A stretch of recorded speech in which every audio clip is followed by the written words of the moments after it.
ating fasad ng St. Paul, ruins of St. Paul. May question tayo, tapos papasok tayo sa loob.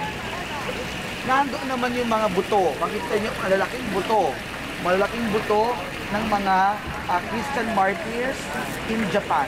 No? Mga naging martyr sa Japan. Nandyan po sila. Kaya ang tawag doon ay Sacred Museum.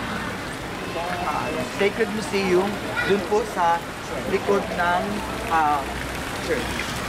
Meron tayong question? Alam po ninyo, there was a time nag-iiba na sana yan. Siguro nung year, mga late lang po, nag-iba din siya. Pero buti po hindi nag-iba. Kasi parang nakatulog naman yung driver. So, hindi nag-iba. Nag-iba siya, hindi siya nag-iba.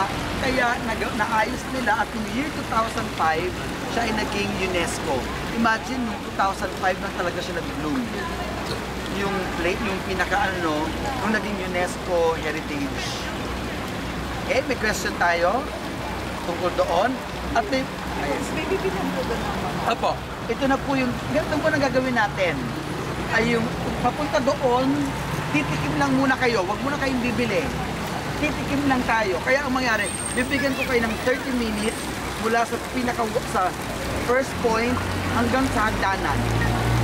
Okay? Siguro mga 30 minutes or 20 to 30 minutes mula doon sa pinakaunang kanto patungong hagdanan, doon kami magkikita sa hagdanan. Ibig sabihin, lahat ng mga matitikman ninyo, tikman nyo na. Okay? Huwag muna kayong bibili. Tikim lang kayo ng tikim. You can actually ask. Mga free taste lahat yun. Okay? Tikman nyo lahat ng mga titikman ninyo. Lahat ng klase ng tapa. Tapa ng baboy, tapa ng baka, tapa ng daga, tapa joke. Tapa ng butiki.